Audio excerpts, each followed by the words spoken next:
Testing. Us women or the men. Let's take a quiet time and calm ourselves down because today's topic is about lust. I'm continuing a little series about lust. And I feel that there's a lot of bitterness. I know there's a lot of bitterness in the hearts of women, especially modern women, because we've forgotten the definition of lust, desire. We've forgotten that there's a good desire, there's good lust, and there's unrighteous desire, unrighteous lust. And we mingled it all together. And where they're throwing stones, like throwing it at the brothers, saying, "You all are just a lustful group of people." Yeah, because they hit you up in a DM, probably just nicely, or something else happened. We're going to talk about the whole shibu. At least introduce the topic because are all men lustful? Or is all desire evil? Are all compliments evil? Is a man is complimenting another woman or saying he's attracted to another woman and even saying he's sexually attracted to another woman and he's married, is that wrong? Is that a sin?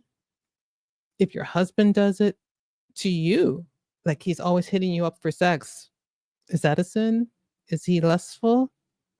That word lustful has just been thrown out all over the place. It's all over the place. And I think we need to sit down, calm ourselves down, time out, and let's discuss it. What is the definition biblically? Bible. Welcome to Cult Wisdom. My name is Deborah, and I like to do Bible studies for the sisters or the women. I'm not talking to the brothers. If you are a male, thanks for sitting down at the back and commentating. That's all great, but I am not teaching you any theology. It's me and my sisters. Grab a cup of tea. Let's talk about it because we let this brew, this resentment towards men, because initially a lot of it comes because of our misguided theology. What we think the Bible's teaching is totally off. And because we think that we have a right to throw stones, we're throwing stones and we're condemning brothers that the Father, the judge of all, the one who searches the heart, is not judging them for. But we are so busy. We are so holy. We're holier than thou. And then on top of that, we are lusting like crazy. You want to talk about lust? I know I'm a woman. I know. Unrighteous lust. Unrighteous lust. I'm wondering, are we equally guilty of the same thing? Or maybe even more so? Because the Torah, the Bible, actually has stricter boundaries pertaining to that particular topic for women than for men. So while we're busy throwing stones at the brother saying, "You're lustful, you're lustful," you're looking at every woman over there that's single, and you're complimenting and looking at their beauty. You're lustful, and we don't even know what's going on in their minds. We don't know if they're truly imagining fornicating with them. We don't know, not. But anyway, I'm going ahead of myself. Let's listen to some other women complaining about this just a little bit so you can get the gist of it, okay? Let's see what they have to say. There is nothing I hate more than a lustful man. Once you realize lustful men lust after literally everything, you see how dangerous that is. You should not be flattered if a lustful man lusts after you. That's what they do. They lust after any and everything. They lust after everyone, and that is very dangerous. They have no type and they have no boundaries. They will do anything to fulfill their desires and that lust. Once you realize that you're dealing with a lustful man, you need to make your exit. You need to make sure that you're planning your exit if you're in something serious and go get checked. But lustful men are one of the most dangerous types of men out there because they will stop at nothing. They get to a point where they will stop at nothing to get what they want. They will always be doing something behind your back, and they will always be trying to fulfill some fantasy or some desire, and it doesn't matter who or what it's with. Be very careful with lustful men. Once you realize lustful men lust after literally everything, you see how dangerous that is. You should. There is nothing I hate more than a lustful man. Every time you're talking to me, you're talking about sex. You're looking at my ass. You're making inappropriate comments. If I'm getting in the shower, don't say without me. Yes, without you. What? All that, send me a picture Show me this. No, y'all are weird and y'all are cringy. What makes you feel comfortable enough to go to a woman? And a lot of times it's women that y'all don't even know for real. Y'all don't even know me. And being sexual. Every time I walk by, you looking at my ass. You think I can't see that? It's okay to glance and stare. It's there. But y'all be staring down like it's so uncomfortable and it's cringy. Yeah, and notice that. I got to stop this one because this particular woman here, she is talking about a man that she's having relationships with, and hopefully it's just one that's not a past. And she's calling him lustful for even sexually desiring her. Goodness, the definition of lustful is like all over the place with us sisters. So the man having a sexual desire for you can be lust. That's great. But is it a righteous lust or is it an unrighteous lust if he is your husband? Is it fornicating if he has no intention to marry you? And that is why we're going to have this discussion about lust, right? But if you notice, the modern women and us sisters, we just throw the word out there as an automatic default negative. And you can exchange the word lust for desire. In the Bible, it's the same. Like lust and desire are the same. You can have unrighteous desires and you can have righteous desires, good desires. You can have unrighteous lust and you can have good lust. So the word in Greek, for example, when Yeshua was speaking about preparing for the Passover, he said that he lusted, that's the word, for being with the disciples. He was looking forward to celebrating the Passover. He desired it greatly. And that same word is the same word that we're using, also the same word lust, right? So having a lust for something good, deeply desiring to go and see your family, for example, or deeply desiring to hug your child after work, after a long day of being apart, deeply desiring to see your husband. Is that lust in a negative way? No, it's righteous because you're married to the man. But if you're deeply desiring to have sex with a random stranger as a hookup with no commitment, that is called fornication. And that same desire can be evil.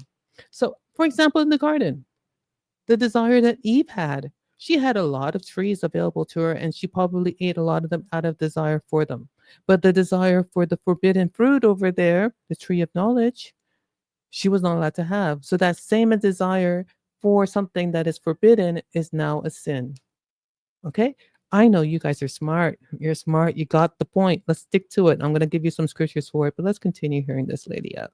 Don't text my phone talking about sex. I'm blocked, actually. Okay. You're blocked. I don't like that. Alrighty. That's weird as hell. Alrighty. I cannot be around a person that has a lustful spirit. Never. All right. A lustful man will literally suck the life out of you. Before I met a lustful man, I was literally so innocent and like pure and I just really believed in like love and being with one person and all of that.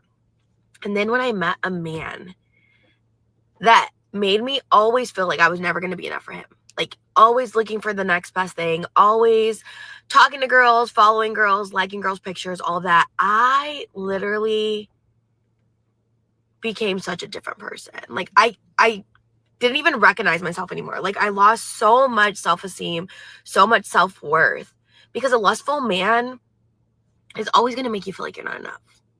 Stay away from men that are lustful. They will never be satisfied. And it has nothing to do with you. And that's what took me years. It was never about me not being enough. It was him. Stay away from lustful men. I like that last one there because it covers a lot of different theological topics. And if you are a follower of Call for Wisdom, I believe in biblical marriage. That means that in the Bible, Yah has always left it as an option for a man to have more than one wife, right? Take on more than one woman as a covering. And I'm not talking about hopping over to the state marriage place and doing the oath and signing and stamping legal papers like that. Marriage in the Bible is quite simple. It requires a covenant, right? A commitment with the woman and the man, and also her cover if she has a father, a head over her, to make a commitment for life, marriage, right? Very simple, taking her in. So it first starts with the man desiring the woman, of course, right? And then he proposes this negotiation and he takes her in. He has to desire righteously a single woman Mhm. If the woman is married, it is lust because that's when the adultery starts. A lust that is against the Torah, against the laws of Yah, is sin. A lust that is not against Torah, permissible, is just a desire. Matthew, let's pick it up. Because I got a comment today, yeah? I'm going to do this here. Matthew chapter 5. And we're not just going to read the scripture about lust that you all know. I'm sure you think I'm going to just go straight to it, 28. Matthew 5:28, but I'm not going to go straight to it because I think that we need to back it up. Beep, beep, beep, beep. You and I, sisters, to a little bit further because it's speaking to us and the way that we judge and how we have to be careful with this word. If you are a Torah observant woman or a woman that is getting into this and you're getting to understanding that Yah has given men the biblical right to have more than one wife to take her on, and in order to do that, he can look if she's available. All right. If she's not available, i.e., she belongs to somebody else, she's off limits, even in the imagination. However, you sisters who are already committed to a man and have a husband or are in that betrothal stage, you're not allowed to look at anywhere. You're not supposed to look at any man. Yeah, we're not even going to talk about our issues today because I think it'll go too long. I'll talk about that soon. But you're not supposed to go lusting, not even your fantasy, your imagination at any other man, right? So while we're busy judging him for his permissible desires, we are forgetting ours. So let's read Matthew chapter 5, and we're going to start at the 21. And Yeshua speaking to his disciples, saying, You have heard that you have heard the ancients were told, You shall not commit murder, but whosoever commits murder shall be liable to the court. But I say to you that everyone who is angry with his brother shall be guilty before the court. And whosoever says to his brother, You good for nothing, lustful man, and you're all bitter and mad, you good for nothing, shall be guilty before the Supreme Court, shall be guilty enough to go into the fiery hell. Whoa. I better be careful not to be angry against my husband, against men, my brothers, just like that. Furiously angry, and you're going to be guilty if you have something against your brother and you don't deal with it, right? You're calling him it's good for nothing. You're passing judgment. Verse 23. Therefore, if you are presenting your offering at the altar and then remember that your brother has something against you, like he's a little bit upset against you, you remember that. Yeshua says, leave your offering there before the altar and go first, be reconciled to your brother and come and present your offering. So first make it right with your husband.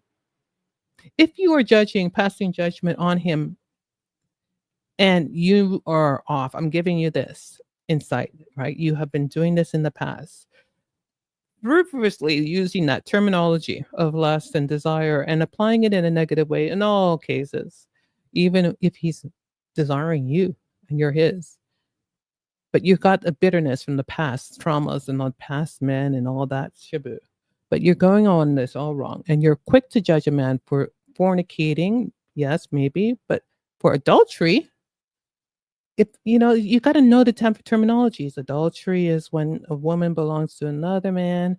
Fornicating is when he's having sex with a woman with no intention and no commitment of covering. Like hookups. There's no marriage. There's actually no sex outside of the marriage covenant is fornicating, right?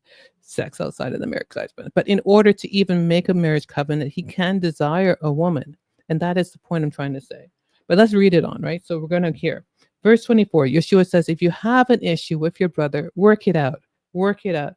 Leave your offering there before the altar and go first and reconcile to the brother and then come present your offering. Verse 25. Make friends quickly with your opponent at law while you are with him on the way, so that your opponent may not hand you over to the judge, and the judge to the officers, and you be thrown into prison, i.e., hell. So, verse 26, truly I say to you, you will not come out of there until you have paid upon the last cent. You have heard that it was said, you shall not commit adultery. Adultery. You shall not commit adultery. Adultery. But I say to you that everyone who looks at a woman with lust for her has already committed adultery with her in his heart. So the key word is adultery. If the man is lusting after another man's woman, it is adultery. If you, my sisters, in your heart, in your fantasy, are lusting after another man, be it the pastor, be it your boss, be it your friend's husband, another man, it doesn't matter. In your heart, you're having these sexual fantasies about him. In your heart, it is adultery because you're doing it in your imagination. So, because you're lusting, desiring, coveting something that is biblically not yours, not lawful for you to have. But I cannot say that I am lusting after my own husband because my husband is lustful. A man can also desire and lust after you if you are his wife. He can also desire and lust after you if you are a single, available woman and he doesn't cross the threshold of his imagination where he is undressing you and having sex with you with no intention of marrying you. Do you understand the difference? It's a little bit complicated for some of you who have been new to the Bible and to Torah, but sit down. Let's think about it. The imagination of the mind. Sin can happen right in the heart, in the imagination of the mind. But we still have to judge it by Torah and the definitions of Torah, right? So fornication, having sex outside of marriage, outside of the covenant. I'm guilty of the same thing, okay? We're not pointing any fingers here. Outside of the covenant in your thoughts is the same as actually doing it. Now, we are really quick to point fingers at the brothers as saying they're unstripping us and all that stuff, and he's married to you. But also, a man simply looking at a beautiful woman and saying, wow, she is beautiful. Yes, she is sexy. I'm not going to go further than that and imagine myself in bed with him. You don't know what's in her heart. You don't know what's in his heart. You don't know. But he definitely has a right to express beauty, that you are beautiful. And if you're available, that's how you get married. Let's not be hypocritical about it. If he's not physically attracted to you, he's not going to ask you to marry him, right? A man first has to be attractive to get the engine going. And then he can use self-control. We're talking a Yah-fearing man, yeah? And how far his imagination goes. Therefore, we're going to talk about pornography and all the modern ways of messing all that up. But there is good desire for righteous things that you are permitted in the Torah to have. And there's sinful desire when you cross into adultery and fornication, things that you're not allowed to have. And a man is doing the same thing. He knows that. But I'm talking to you and sisters because it's so quick for us to throw stones and say, men are not allowed to desire any other woman. Like even me, he's not allowed to have sexual imaginations at all. And there's some nuances in it. If you belong to him, of course, he's supposed to desire you. If he wants to betroth and go to the father of this woman that he saw, of course, he's allowed to do that. You want to get some scriptures out before we go? Hold on with me. And before we go on, just hit me with a like if you like it. Subscribe to the Call for Wisdom if you're getting any value in it. My email address is mycallforwisdom@yahoo.com. I'm Deborah. And if you'd like to send me a message and your sister, you want some encouragement, you can join my email address because I'm also being shadow banned, glorious thing, persecuted on YouTube, and it's not really going out, but that's okay. Yah is speaking to the sisters that he wants to reach. But let's pull up the Bible for a little bit because you all have a little bit of time here. And if you seriously want to know if you're judging your brother correctly, and you shouldn't even be judging him, period, because who are you to be judging another man's servant? But here you go. I'm going to pull out some scriptures for you, okay? And let's go through this a little bit. I hope you can read it. And let's just see what we can do about that. Ungodly lust. So this is when the desire reaches towards something Yah forbids. Lusting after someone else's spouse is sin. So Exodus chapter 20, verse 17, Yah puts the commandment, you shall not covet your neighbor's wife. Don't desire your neighbor's wife. Why? Because your neighbor's wife belongs to the neighbor. Therefore, it is an ungodly lust, right? Then there's Proverbs 6:25. Do not desire her beauty in your heart. And if you read Proverbs 6:25, you realize that he's talking about the adulterous woman. And in Proverbs, David, David, who is a polygynous man, or Solomon, one of them wrote that. I think it's actually Solomon. 6:25. I'm going to pull that up really quickly. It's a whole story about giving his wife about adultery and teaching. I'm going to actually read from 20 to 25 for you. It says, my son, observe the commandments of your father and do not forsake the teachings of your mother. Bind them continually in your heart. Tie them around your neck. Like, don't forget the Torah. My sisters, don't forget the Torah. Memorize them, study them, become smart in it before you go passing judgments and doing the wrong thing. Verse 22, when you walk about, they will guide you. When you sleep, they will watch over you. And when you awake, they will talk to you. For the commandment is a lamp and the teaching is light. And reproof of discipline are the way of life. To keep you from the evil woman, from the smooth tongue of the adulteress, not the smooth tongue of the single woman who wants to actually, find her way in to your household because she's available and single, but the smooth tongue of the adulteress. Adulteress is a woman who belongs to another man, who is the wife of another man.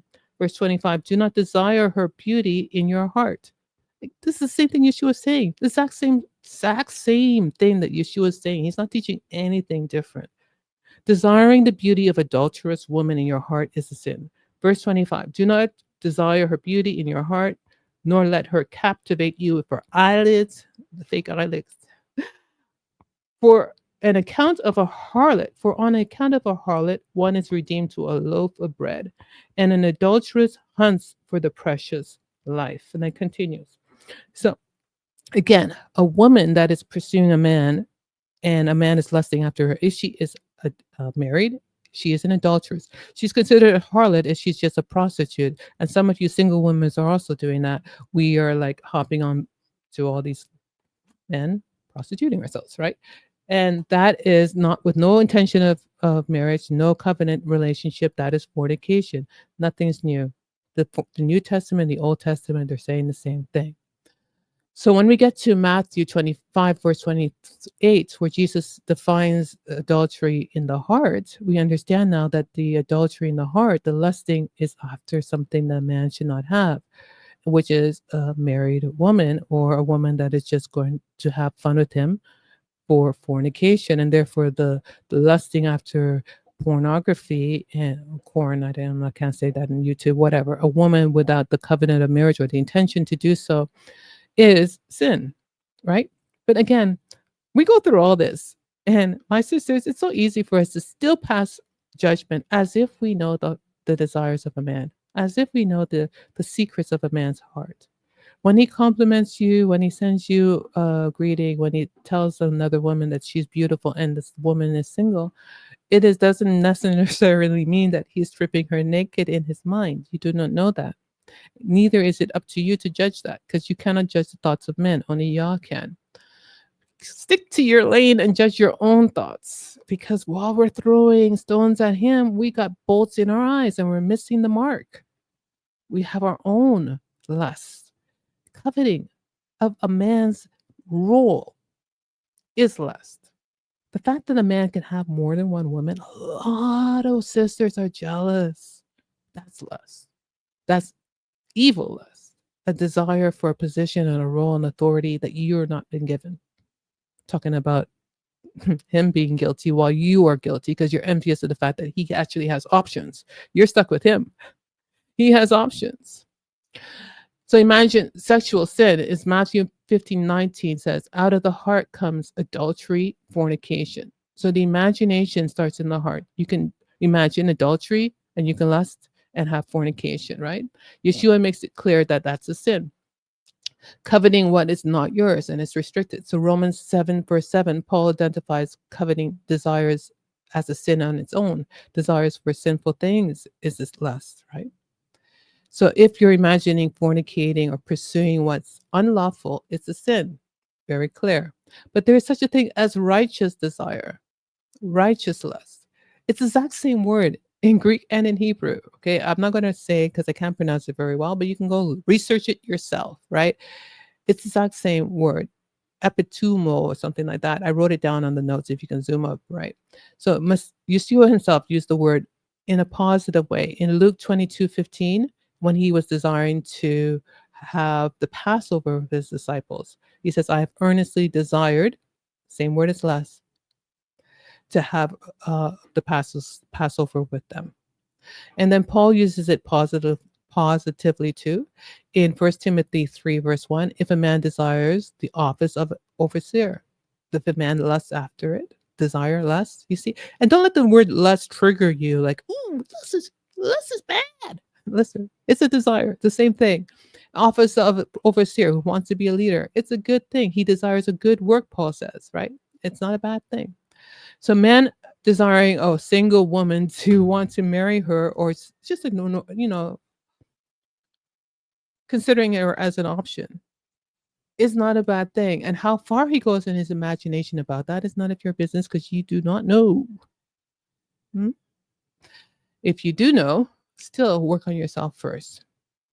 So Genesis 29:17-20, Jacob loved Rachel. He desired her. He wanted her as his wife. He wasn't lusting. Judges 14:2-3, Samson saw a woman and he wanted her to be his wife. Matter of fact, the first time he got married, he desired that one too, but that didn't end up really well.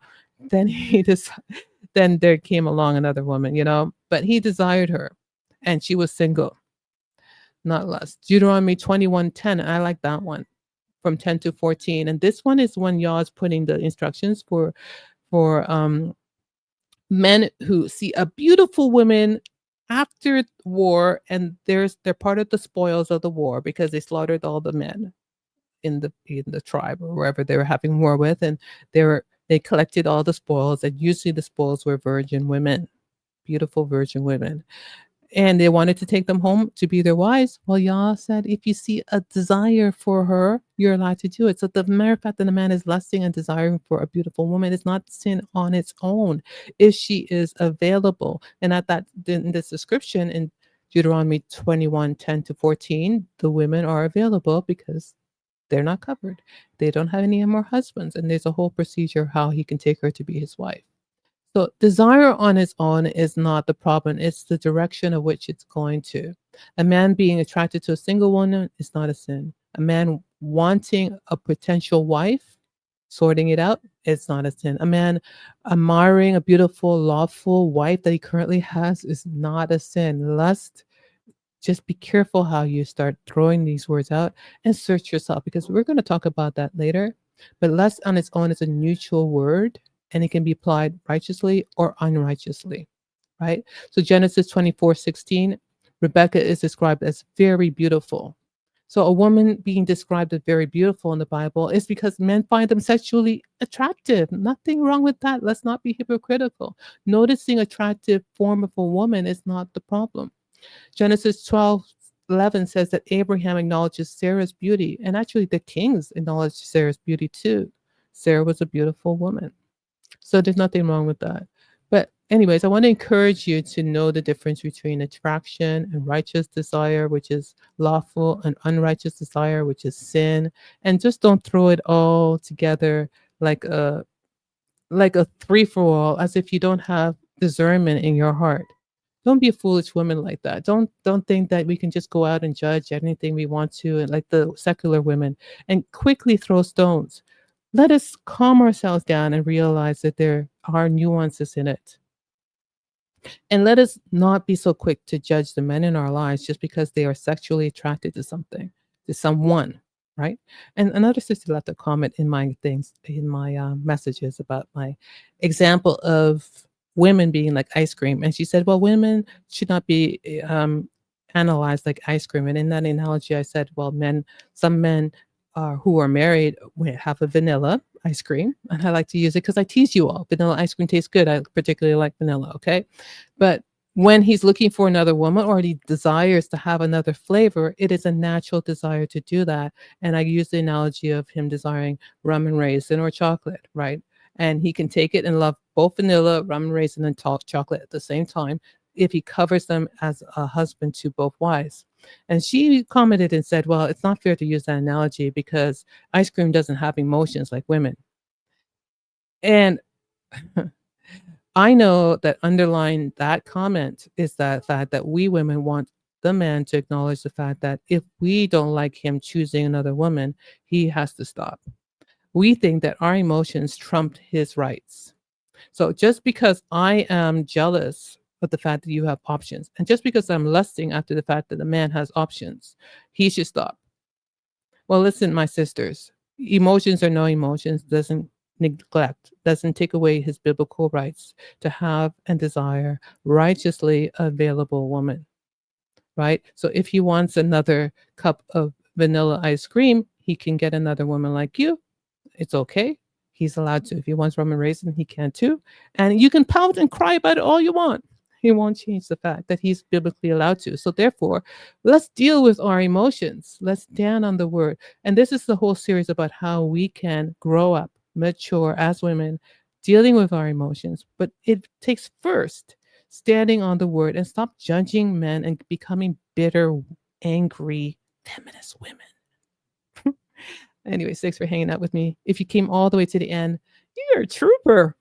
Thanks for answering the question in the comments and always following along Calls for Wisdom. And add yourself to the mailing list so I can let you know what's new and exciting. And coming up, I think I'm going to be on a live stream very soon. But anyways, blessings, everybody.